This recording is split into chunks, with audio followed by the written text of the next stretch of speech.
Hello friends, welcome to my anime channel Star Anime. Today நீங்க என்ன பார்க்க போறீங்கன்னா Soul and 2ல சீசன் 1ல எபிசோட் 119 தான். சோ நீங்க நம்ம சேனலுக்கு புதுசா வந்து இப்பதான் இந்த எபிசோட் பாக்குறீங்கன்னா இதுக்கு முன்னாடி நிறைய எபிசோட் போட்டிருக்கேன். அதை செக் பண்ணிட்டு இது பாருங்க. அப்பதான் உங்களுக்கு இந்த கதை புரியும். அப்படியே நீங்க இந்த சேனலை சப்ஸ்கிரைப் பண்ணாம இருக்கீங்கன்னா மறக்காம சப்ஸ்கிரைப் பண்ணி பெல் ஐகானை ஆல்ல போட்டுக்கோங்க. அப்பதான் நான் போடுற வீடியோ உங்களுக்கு ஒண்ணே வந்து சேரும். ஃபைனலி இந்த வீடியோ பார்த்துட்டு இருக்க எல்லாருமே லைக் பண்ணிட்டீங்கன்னு நம்பிக்கிறேன். போன எபிசோட் பார்க்கலாம் வாங்க. சிங்கிள் எம்பையரோட சோல்ஜர்ஸை ஈவில் மாஸ்டர் மாதிரி யாரோ ஒரு லேடி அவங்களோட ஏதோ ஒரு ஸ்கில்லை யூஸ் பண்ணி போட்டு தள்ளிருப்பாங்க. சோ இதை பாக்குற ஹீரோவுக்கு ரொம்பவே ஆச்சரியமா இருக்கும். அந்த ஆச்சரியத்தோடவே ஷெர்க்கு கிளம்ப அங்க அவனுக்கு பல காதல் நினைவுகள் அதுலயும் நம்ம ஹீரோயினுமே பாத்துருவான். ஆனா கொடுமை என்னன்னு பாத்தீங்கன்னா ஹீரோயின் எல்லாத்தையும் மறந்து இருப்பா. சோ இன்னைக்கான எபிசோட் ஸ்டார்டிங்ல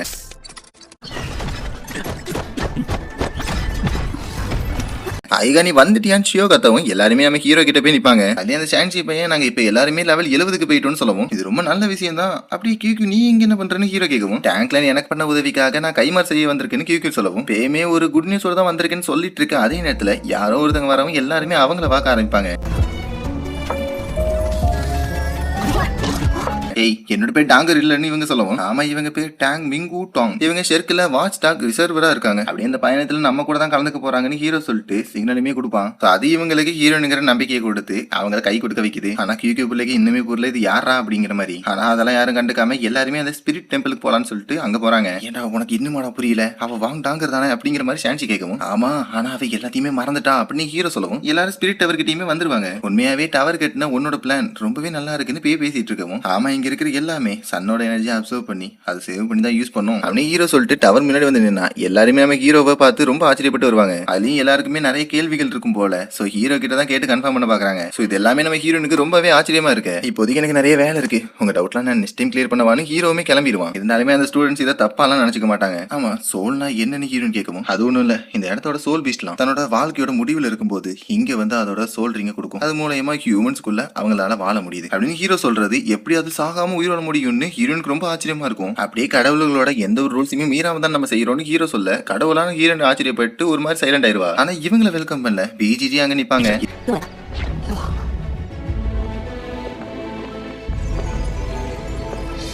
இது 10,000 இயர் வயசான டியான் லாங் ஹார்ஸ் எப்பயோ சின்ன வயசுல ஏற்பட்ட காயத்தினால இப்ப அதால எவல் பண்ண முடியல. ஸோ பேபி உங்ககிட்டயுமே டிராகன் மாஸ்டர் சொல் தானே இருக்கு, அது கண்டிப்பா உங்களுக்கு சூட் ஆகும்னு பிஜிடி சொல்லவும் பேயுமே உங்களோட மீதி வாழ்க்கைக்கு நான் ஹெல்ப் பண்ணிட்டுமான்னு கேட்க ஆல்ரெடி நான் முடிவோட தான் வந்திருக்கேன், இந்த நேரத்தில் நீ எதுவும் கேட்க வேண்டாம் அப்படிங்கிற மாதிரி ஹார்ஸ் சொல்லவும் நான் அதுக்காக கேட்கல, நீங்க உயிர் வாழ்றதுக்கு நான் உங்களுக்கு ஒரு வழி தரேன், ரெண்டு பேருமே ஒன்னாவே க்ரோ ஆகும்னு பேச சொல்லவும் அப்படின்னா சரி நான் இதை ஸ்டார்ட் பண்ணி வைக்கிறேன்னு ஹீரோ ஆரம்பிப்பான்.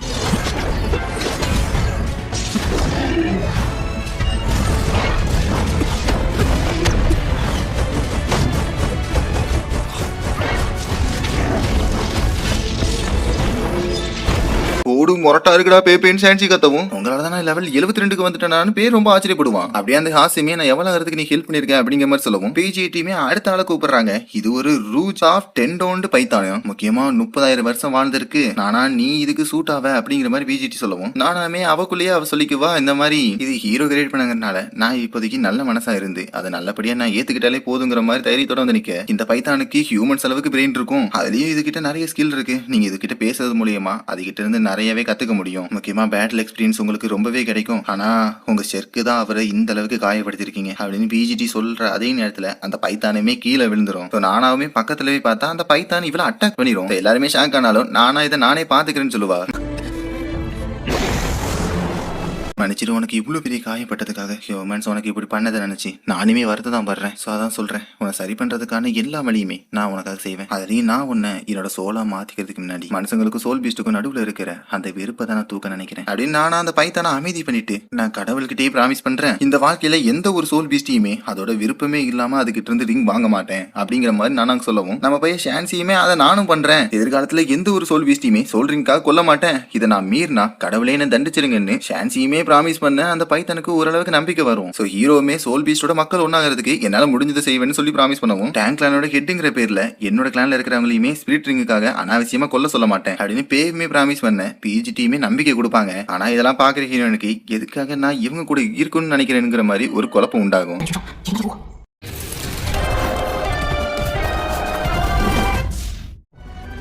உங்களோட நேர்மை இதுல இருந்தே தெரியுது, நானா ஆரம்பிச்சிடலாமான்னு பிஜிடி கேட்கவும் ரெண்டு பேருமே அதை ஏத்துக்குவாங்க. ஸோ ஹீரோவுமே அவனோட விர்ச்சுவலை ஸ்டார்ட் பண்ணிடுவான்.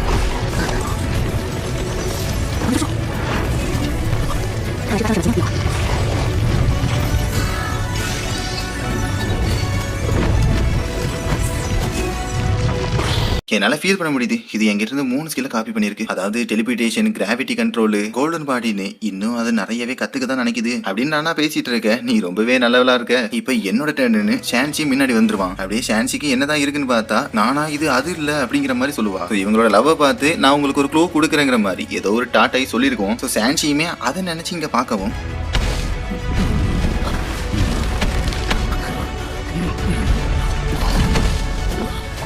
ஒரு கோல்டன் ஹவுஸ் பில் 30,000 வருஷமா வாழ்ந்திருக்க இவன் இப்ப அவனோட வாழ்க்கையோட பீக் பவரை அடைய வேண்டிய நேரம் தான். இருந்தாலும் ஏன் தெரியல இவனோட உயிர் சக்திங்கிறது ரொம்பவே கம்மியாயிட்டே இருக்கு. சோ இப்ப நீ இவன் கூட இணைஞ்சன்னா அவனோட உயிர் காப்பாற்றப்படும்னு பிஜிடி சொல்லவும் ஷான்சியுமே ஓகேன்னு முன்னாடி வருவான். சோ ஹீரோமே அவனோட விரிச்சுவலா ஆரம்பிச்சிருவான்.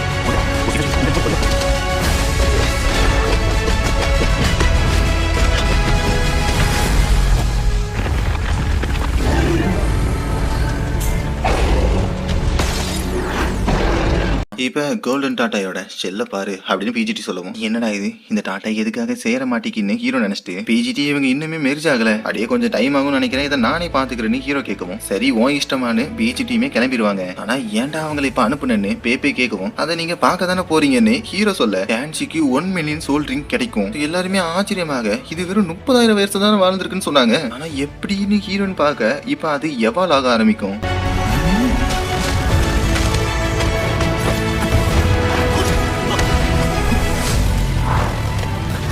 பாத்தீங்களா நான் ஃபைனலா கோல்டன் ஷான்வுவோட மெர்ஜ் ஆகியிருக்கேன். என்னோட டேட்டா கம்பேர் பண்ணும்போது இது ரொம்பவே அட்வான்ஸான வெர்ஷன் அப்படின்னு ஷான்சி ரொம்ப சந்தோஷப்பட நானாமே அதை நினைச்சு ரொம்பவே ஹாப்பியாவா என்னடா நடக்குது எனக்கு வாந்தியா வருதுன்னு இந்த டாட்டை புலம்பவும் ஐயா நான் இதை மாத்தணும்னு நினைக்கிறேன்னு ஷான்சி கேட்க கொஞ்சம் பொறுமையா இருட்டான்னு இந்த டாட்டா எதையும் கத்துக்கும். சோ இது கோல்ட் லிவிங் வாட்சான்னு சொல்லிட்டு ஹீரோல இருந்து எல்லாருமே ஆச்சரியமா பாக்க இதை அது கடலுக்கு அடியில இருந்தா எங்க இருந்தோ ஆட்டையை போட்டிருக்கான். இதை வச்சு கல்டிவேஷனை இம்ப்ரூவ் பண்ணி நிறைய பேர் இதுக்கு கீழே வர வைக்கணும்னு நினைச்சிருந்திருக்கு. ஆனா இப்படி ஆயிடுச்சுன்னு இது கவலைப்படவும் ஷான்சியுமே உனக்கு தேவைதாண்டா மாதிரி சொல்லுவான். அதேதான்ப்பா இது என் உடம்புக்குள்ள போனதுக்கு அப்புறம் என்னோட லைஃபை காப்பாத்துக்கிறதே ஒரு பெரிய வேலையா போயிடுச்சு தெரியுமா. ஆனா ஃபைனலி இது வெளியே வந்துருச்சுன்னு இந்த டாட்டாய் புலம்பிட்டு இருக்கவும் எனக்கு புரிஞ்சிருச்சு நீ ஒரு மில்லினியம் சோல் பீஸ்டா இருந்திருக்க. இது ஒழுங்கினதுக்கு அப்புறம் வாழ்க்கையே ரொம்ப கம்மியா இருக்கு. அன்னி ஹீரோ கேட்க ஆமாப்பா நீ இல்ல நான் கண்டிப்பா முடிஞ்சிருப்பேன் போல. எந்த டாட்டாய் ரொம்பவே பயந்துட்டு இருக்கு. என்னடா நடக்குது உன்னோட பிளேட் அதை அப்சர்வ் பண்ணுதுன்னு ஷான்சி கேட்கவும் அந்த இடத்துல பிரகாசமா ஒரு ஒளி வரும். அது போக எல்லாருக்குமே அது பயமாவும் இருக்கும். இப்படியே இந்த எபிசோடுமே முடிச்சு வைக்கிறாங்க. சோ எபிசோட் எத்தனை பேருக்கு பிடிச்சிருக்கு புரிஞ்சிருக்குன்னு மறக்காம கமெண்ட் பண்ணுங்க. எபிசோட பொறுத்த வரைக்கும் யாருக்கு கிடைச்ச ஸ்பிரிட் ரொம்பவே உங்களுக்கு பிடிச்சிருக்கு அப்படின்னு சொல்லுங்க. நான் ஷான்சியோட ஃபேனுங்கிறனால ஷான்சியோட தான் எனக்கு பிடிச்சிருக்கு. அதுலயும் அது ரொம்ப காமெடியா வேற பேசுதா. அப்படியே எபிசோட பாத்தீங்கன்னா இவங்க எல்லாருமே 70 லெவல்ல இப்ப வந்திருப்பாங்க.